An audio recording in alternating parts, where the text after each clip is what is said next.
नमस्कार, स्वागत है आप सभी विद्यार्थियों का आपके अपने YouTube प्लेटफॉर्म उदय एजुकेशन में। विद्यार्थियों इस वीडियो में बात करेंगे अर्धवार्षिक परीक्षा सत्र 2022-23 की दृष्टि से इम्पोर्टेंट कक्षा 9 के विज्ञान विषय के पेपर के बारे में, जो कि आपके आने वाले परीक्षा की दृष्टि से काफ़ी इंपॉर्टेंट रहने वाला है।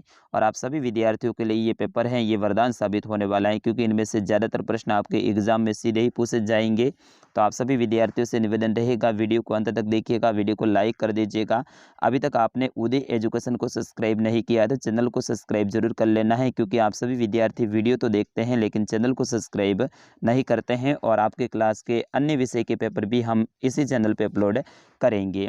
विद्यार्थियों, इस पेपर को अगर आपको डाउनलोड करना है तो भी मैं वीडियो के बीच में बताने वाला हूँ। बिल्कुल ऐसा कैसा पेपर पूरा का पूरा डाउनलोड करने को आपको मिलेगा, और इसमें उत्तर भी मैंने साथ में लिखे हैं, क्योंकि जब आप पेपर को डाउनलोड करेंगे उस समय पे आपको ये काम आने वाला है। सबसे पहले देखिए, आपको समय है वो 3 घंटे 15 मिनट का मिलेगा। आपका पूर्णांक है वो 70 अंक का रहेगा।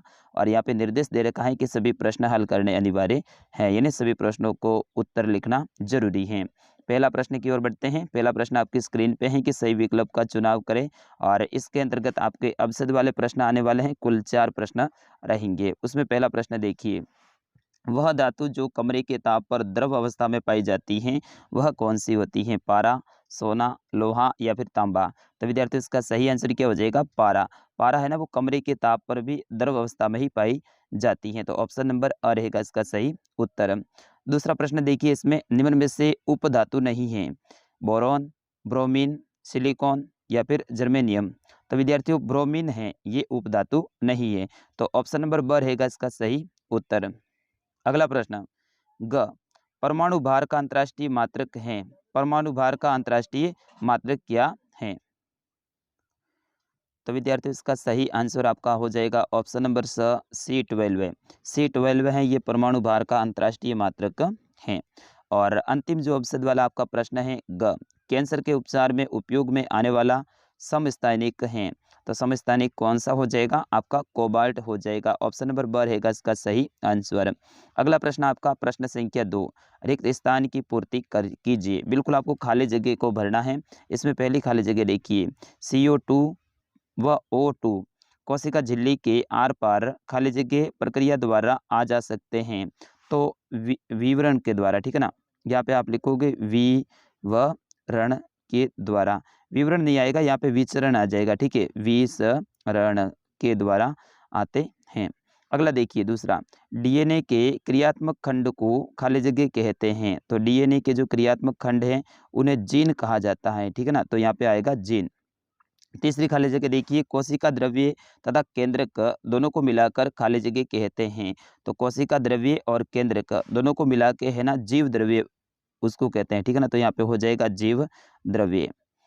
उसी तरह से आपकी जो अंतिम खाली जगह हैं वो है उत्तक का खाली जगह समूह होता है। सॉरी, ये चौथी खाली जगह है, तो यहाँ पे हो जाएगा उत्तक कोशिकाओं का समूह होता है। तो यहाँ पे आपके हो जाएगा कोशिकाओं।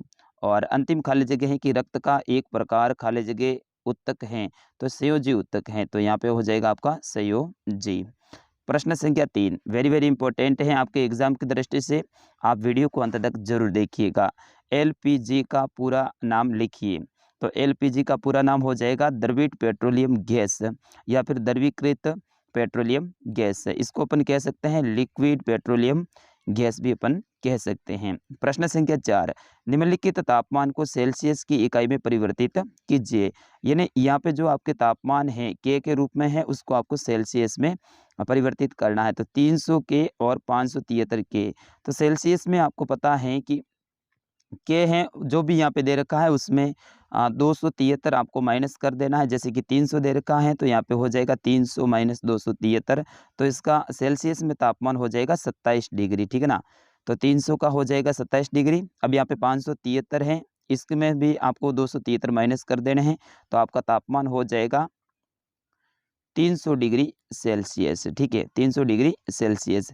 अगर इसको आपको सेल्सियस को वापस के रूप में बदलना है तो यहाँ पे प्लस कर देना है, ठीक है ना। कितना करना है? प्लस 273। मान लो 27 में आपको के रूप में इसका मान ज्ञात करना है, तो 27 प्लस 273, 273। तो आपका सही उत्तर क्या हो जाएगा? इसका के वाला जो आपका के हो जाएगा। इस तरह से ये निकाला जाता है। प्रश्न संख्या 5, गलनांक से क्या आशय है? जब ठोस पिघलकर द्रव में परिवर्तन हो जाता है और जिस न्यूनतम ताप पर ठोस पिघलकर द्रव बनता है उसे गलनांक कहते हैं। तो अपन कह सकते हैं कि ठोस पिघलकर द्रव में बदल जाता है तो उसे क्या कहते हैं? गलनांक कहते हैं। जब ठोस पिघलकर क्या बन जाता है? द्रव बन जाता है तो उसे क्या कहते हैं? गलनांक कहते हैं। जैसे कि बर्फ है, बर्फ का टुकड़ा है वो ठोस है, वो धीरे धीरे गलने लगेगा और फिर वो द्रव यानी पानी के रूप में बदल जाएगा, तो वो उसका क्या हो गया? बर्फ का गलनांक हो गया, यानी वो गल गया है। अपनी भाषा में गलना ही अपन बोलते हैं। प्रश्न संख्या 6, सोडियम क्लोराइड को जल के विलयन से पृथक करने की विधि कौन सी है? तो वाष्पीकरण विधि या फिर आसवन विधि है। प्रश्न संख्या 7, एक परमाणु को आंखों द्वारा देखना क्यों संभव नहीं होता है? तो इसका सही उत्तर हो जाएगा परमाणु का आकार अत्यंत सूक्ष्म यानी छोटा होता है, इस कारण से इसको आंखों के द्वारा देखना संभव नहीं होता है। प्रश्न संख्या 8, उत्तक को परिभाषित कीजिए। प्रश्न संख्या 9, हृदय पेशी के 3 लक्षणों को बताइए। प्रश्न संख्या 10, ये सारे के सारे प्रश्न अब मैं फटाफट बता रहा हूँ और इम्पोर्टेंट रहेंगे। प्रश्न संख्या 10, इलेक्ट्रॉन, प्रोटॉन, न्यूट्रॉन के गुणों की तुलना कीजिए। प्रश्न संख्या 11, सिलिकॉन, ऑक्सीजन का उदाहरण लेते हुए संयोजकता है उनको परिभाषित कीजिए। प्रश्न संख्या 12, पादप कोशिका एवं जंतु कोशिका में तुलना कीजिए। वेरी वेरी इंपॉर्टेंट है आपके एग्जाम की दृष्टि से, इन प्रश्नों को आप याद कर लीजिएगा। प्रश्न संख्या 13, अमीबा अपना भोजन कैसे प्राप्त करता है? प्रश्न संख्या 14, जंतु कोशिका का नामांकित चित्र बनाइए। तो इनका चित्र यहाँ पे देखो, मैं बता देता हूँ आपको। जंतु कोशिका का नामांकित चित्र इस प्रकार से होता है।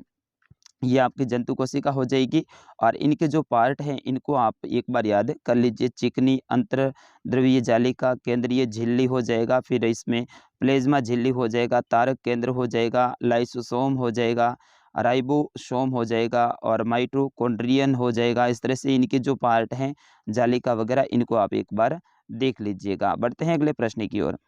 प्रश्न संख्या 15, विभिन्न रक्त कोशिकाओं के नामांकित चित्र बनाइए। यानी आपको रक्त कोशिका का नामांकित चित्र बनाना है।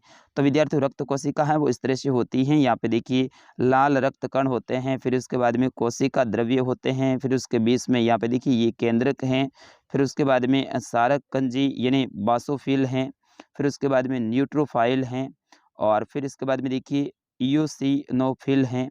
इस तरह से इनके ये पार्ट है, इनको भी आप याद कर लीजिएगा। फिर उसके बाद में बढ़ते हैं अगले प्रश्न की ओर। अगला प्रश्न आपका 16, रुधिर क्या है और रुधिर के विभिन्न घटकों के नाम लिखिए। वेरी वेरी इंपॉर्टेंट मोस्ट ये प्रश्न रहेगा। प्रश्न संख्या 17 है, निम्न में अंतर स्पष्ट कीजिए। जल स्तर और सरीसृप में आपको अंतर स्पष्ट करना है। अगर ये नहीं आता है तो अथवा में आपके सामने ऑप्शन मिल जाएगा। पक्षी वर्ग और स्तनपायी वर्ग में आपको अंतर स्पष्ट करना है। और अंतिम प्रश्न रहेगा, गुरुत्वाकर्षण के सार्वत्रिक नियम के क्या महत्व हैं? तो ये आपके विज्ञान विषय का पेपर था, कक्षा 9 का। मैं आशा करता हूँ आपने पूरा देखा है और अच्छे से इस पेपर को याद कर लिया होगा और अपने परीक्षा में आप अच्छे से अच्छे अंक लेकर आएंगे। तो विद्यार्थियों, मिलते हैं अगले वीडियो में, लेकिन उससे पहले मैंने शुरुआत में आपसे वादा किया था कि ये पेपर आपको डाउनलोड करने के लिए भी मैं दूंगा। तो बिल्कुल ये पेपर आपको मिलेगा हमारी वेबसाइट पे। वेबसाइट का नाम है, आप गूगल में जाके सर्च करेंगे उदय UDAY, फिर उसके बाद में स्टडी STUDY, फिर उसके बाद में डॉट और कॉम।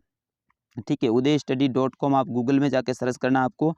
फिर उसके बाद में वहाँ पे हमारी वेबसाइट खुल जाएगी, उसमें राजस्थान जीके का या फिर लेटेस्ट पोस्ट का एक ऑप्शन मिलेगा, उसके ऊपर आपको क्लिक करना है। उसके नीचे जैसे ही आप क्लिक करेंगे तो वहाँ पे खूब सारी पेपरों के बारे में नाम लिखा होगा, उसमें कक्षा 9 विज्ञान का पेपर ऐसा नाम लिखा हो, उसके ऊपर आपको क्लिक करना है और उसके अंदर ही डाउनलोड करे का ऑप्शन आएगा, उसके ऊपर क्लिक करना है। तो जैसे ही आप डाउनलोड करे के ऊपर क्लिक करेंगे तो पेपर पूरा का पूरा आपके फ़ोन में सेव हो जाएगा, यानी डाउनलोड हो जाएगा और फिर आप उसको आराम से पढ़ सकते हैं। तो अभी जाइए हमारी वेबसाइट पे, सभी विद्यार्थी जाएंगे और सभी इस पेपर को डाउनलोड करके अच्छे से तैयार कर लेंगे। विद्यार्थी, मिलते हैं अगले वीडियो में, तब तक के लिए नमस्कार, जय हिंद।